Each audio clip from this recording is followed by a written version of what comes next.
Hi, welcome back. With Module 4, we're now getting into the second pillar of healthy, authentic relationships, which is expressing yourself with integrity. This is going to be Modules 4, 5, and 6. Now that we've built the first pillar, which is getting real with yourself, which was self-knowledge, removing limiting beliefs, and setting boundaries, you're in a much better position to be able to express yourself with integrity to your partner. So this is going to include, over the next 3 modules, ending blame, which is Module 4, the basics of good communication and the building blocks of integrity, which is Module 5. And for Module 6, we'll be looking at overcoming gridlock and then building trust and forgiveness. This is when we start looking at the material in terms of which kinds of interactions are going to be raising the number of positive interactions in the relationship.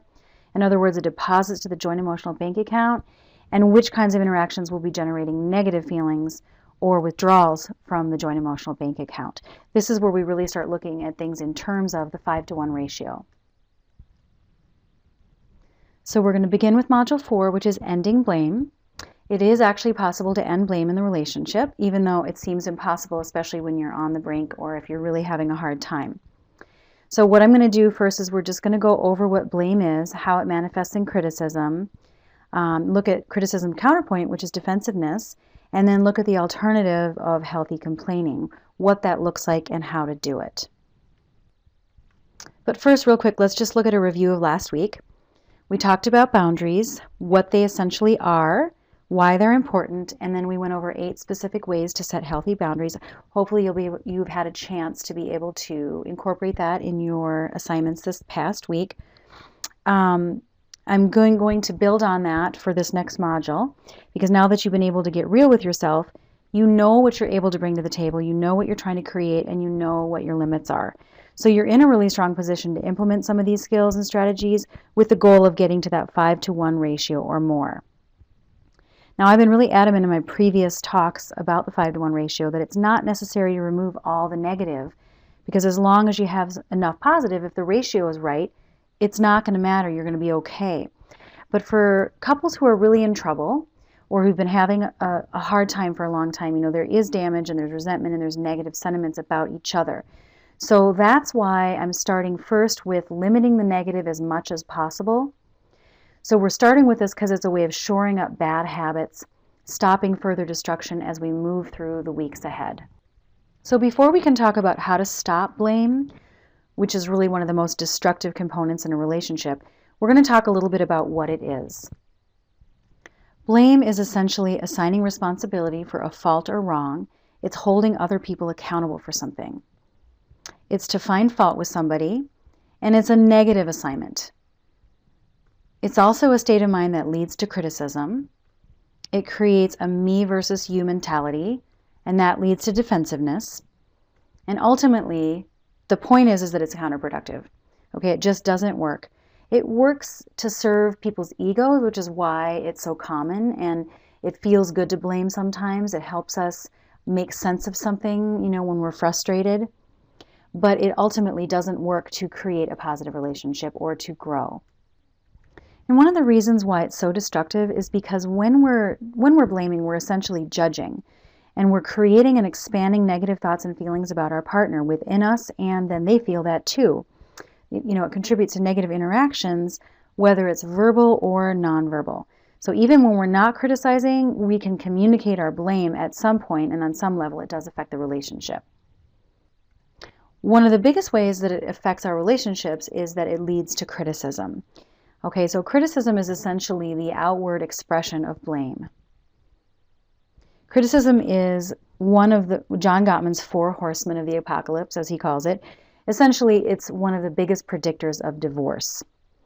Okay, and it comes out of the blaming mentality. Now, criticism is a little bit different. It's a very specific attack on character or intention. It's not about the behavior itself. Okay, it's about the type of person that did a certain behavior. So it's not about the fact that your partner didn't unload the dishwasher. It's about the fact that your partner is, lazy or doesn't pull their weight. And the reason why criticisms are so harmful is because they tend to be generalizations and they're should statements. Anytime you're saying a should statement, you're basically saying you should be different than you are. It's an attack on how someone is in the moment. It's non-acceptance. Criticism is also, in addition to being an attack on someone's personality or character, it's a trigger for defensiveness. And defensiveness, as I'm going to get into in a little bit, is also another big predictor for divorce. Now, the thing to know about criticism and why it's so tempting to engage in criticism is that there's always some basis of reality, even if small. When we feel disconnected or disregarded, we can latch on to that little bit of truth behind a criticism and feel super righteous about it.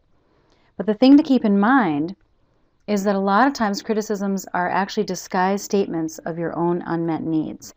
So, and this is human nature. Many of our repetitious emotional criticisms of our partner are actually just veiled statements about what we need in the relationship.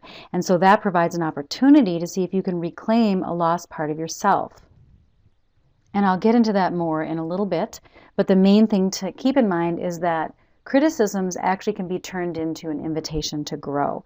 It may not feel that way at the time, but the goal for this course is to get an association between criticism as an opportunity. How can I turn this around? How can I use this as an opportunity to heal and to make some changes in the relationship that are going to save the relationship, essentially, get us to a place where not only are we at a 5-to-1 ratio, we're feeling good, we know that we're going to be together and we've gotten rid of our doubts, but we can actually get to a point where we feel fantastic and really fulfilled, and criticism is literally no longer a part of the relationship. But before we get into that, I want to look at something else that John Gottman talks about that's really connected with criticism, and that is contempt. Now, contempt is essentially something that it's characterized by the intention to hurt or insult your partner. And it usually comes from negative thoughts about your partner. It may not be consciously your intention to hurt your partner when you are acting in contemptuous ways, but at least subconsciously the intention is to hurt that person or get back at them or to make sure that you demonstrate your disdain. Contempt is essentially the opposite of admiration. Contempt is usually combined with expressions of criticism. So, and it happens when you forget your partner's qualities, your positive qualities.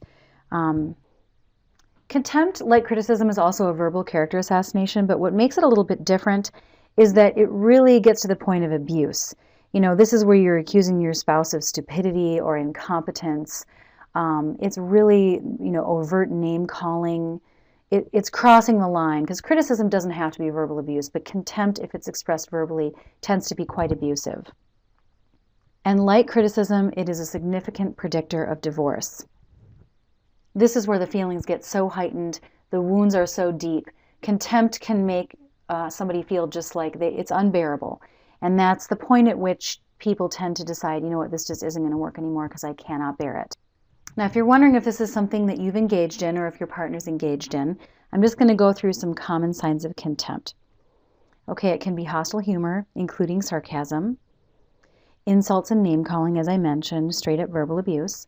It can be mockery, which can be done in a sort of nonverbal imitation, and it can be done through body language. So body language, for example, eye rolling, imitating facial expressions, mocking, like if you have a mocking smile or sort of a contemptuous smirk, walking away, or dismissive gestures like, waving someone away with your hand, or making a facial expression that suggests that you're dismissing somebody.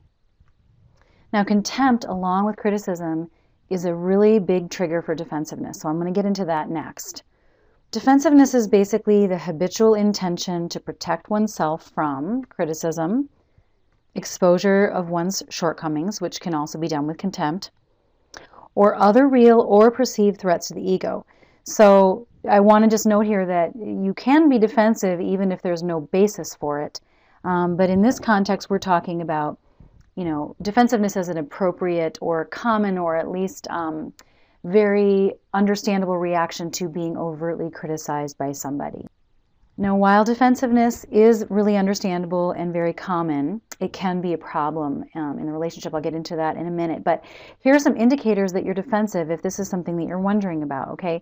If you're the kind of person who always feels bad when given less than positive feedback, or if you automatically deny, resist, deflect, or counter with arguments, or if you feel that your worth or reputation is on the line. Now, first I want to say, though, that defensiveness is, coming from a place of survival. It's something that has served you in the past. So it is something to honor. It is something to not feel ashamed of if it's something that you do commonly, okay? You're probably just trying to protect yourself from a perceived attack on yourself and your character. And what feels like judgment from people that we care about, it really hurts. So if you get defensive, it just means that you're a fighter, which is good. The danger is because it feels totally understandable to defend ourselves, it can become insidious and habitual. You may not even know you're doing it, but if you really think about it, you realize that it really only escalates conflict. In fact, chronic defensiveness is a sure sign of decline in any relationship because it basically serves to block empathy and it puts you in opposition to your partner, even if that's not your intention. And once you are in a position where you're in opposition with your partner, you are preventing growth, as I mentioned. You're assuming that you're being transgressed. That is really the underlying assumption to all defensiveness, is the assumption that you are in some way being transgressed, and it justifies playing the victim role. It also thwarts problem solving, because if you're so busy defending yourself, you're not able to move forward and actually solve a problem. And once again, it is one of the biggest predictors of divorce.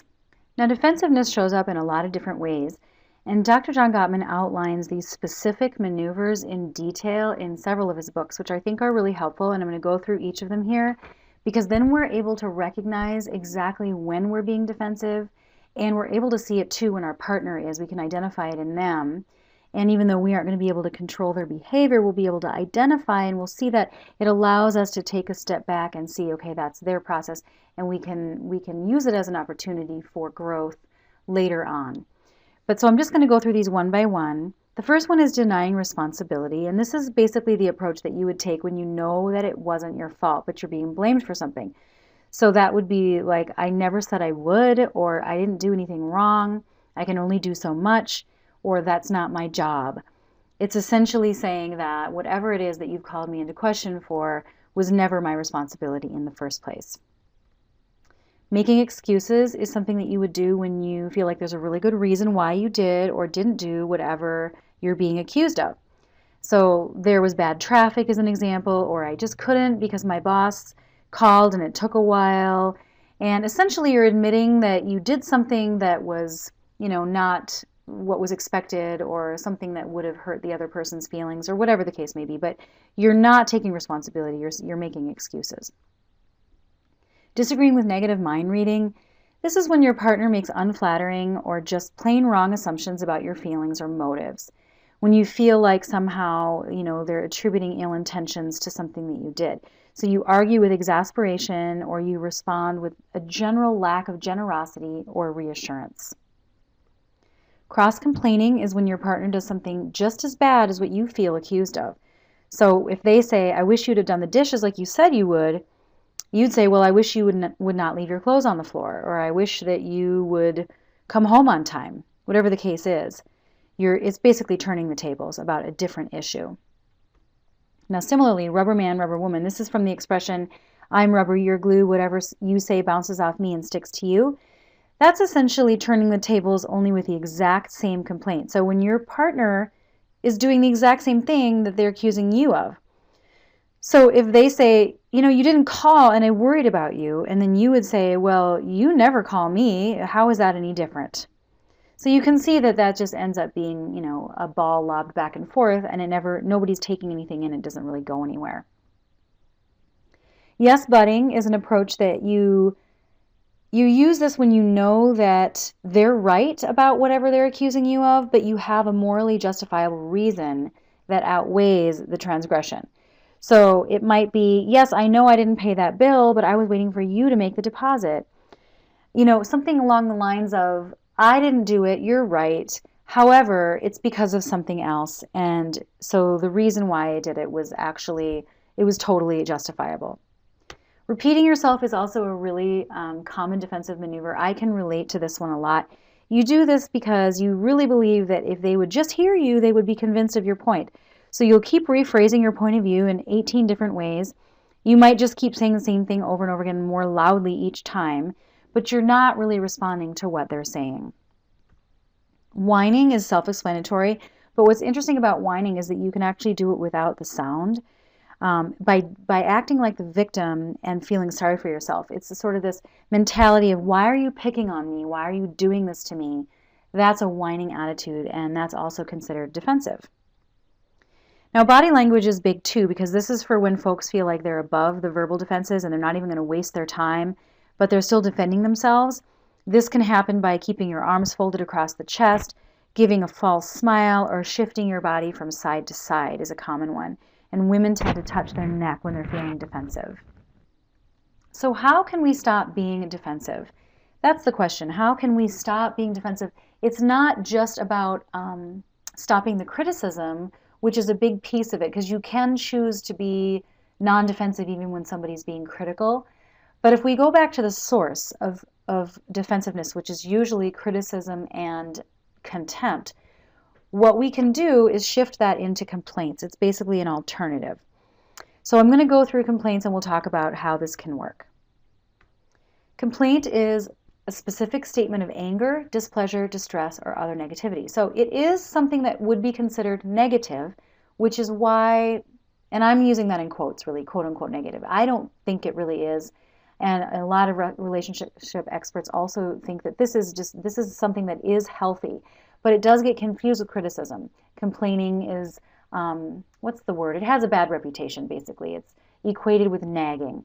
But it is something that prevents resentment, and it's something that can be used to promote healthy communication. The reason it's different than criticism is because it targets a specific situation or a specific time. It can be a healthy communication because it's essentially going to be turned into a request.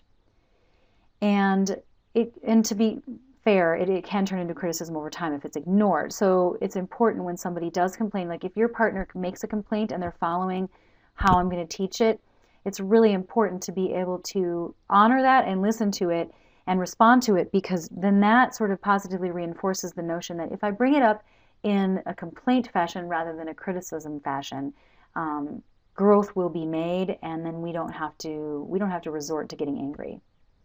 So an example of a complaint would be, we don't go out as much as I'd like. You never take me anywhere is the criticism version of that. Or another example, it upset me when I came home and there were dirty dishes in the sink. This morning you agreed that you would wash them.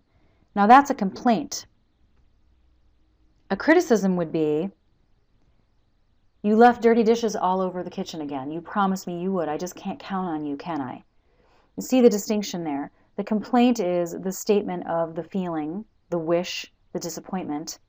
You know, I was upset when there were dirty dishes in the sink again, and you agreed that you would wash them.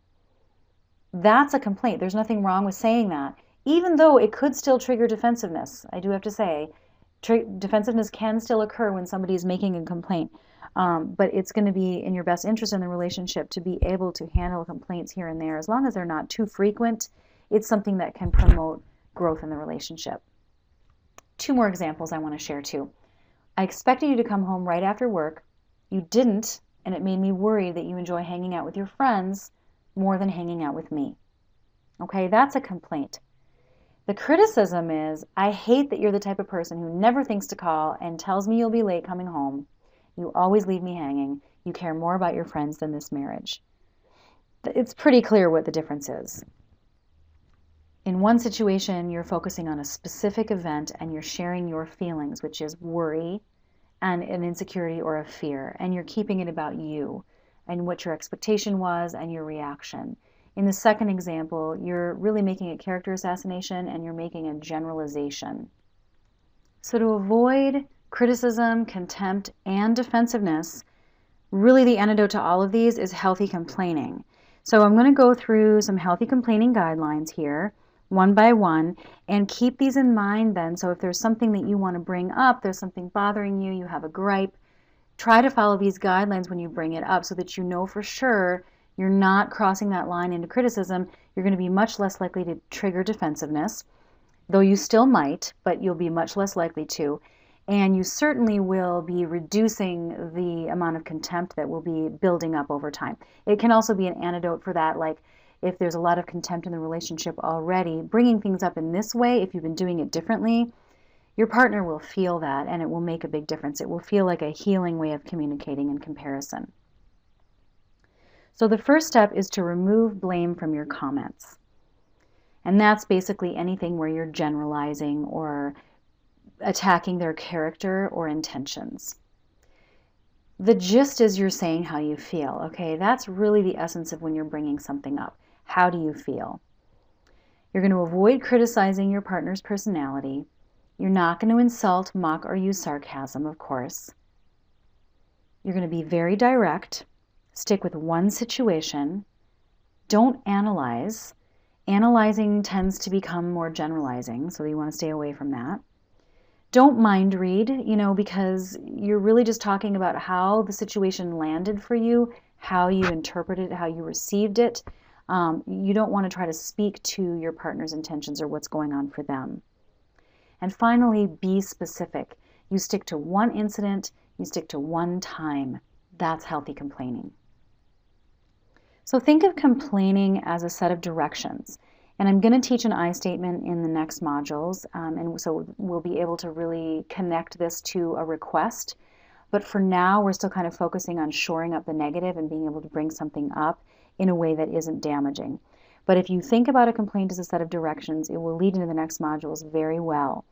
So if your partner complains in this manner, this week or from now on, really try to positively reinforce that behavior by really listening and responding to what they're complaining about. If they're following these guidelines, you definitely want to reward that, because that's what's going to be creating good habits from here on out.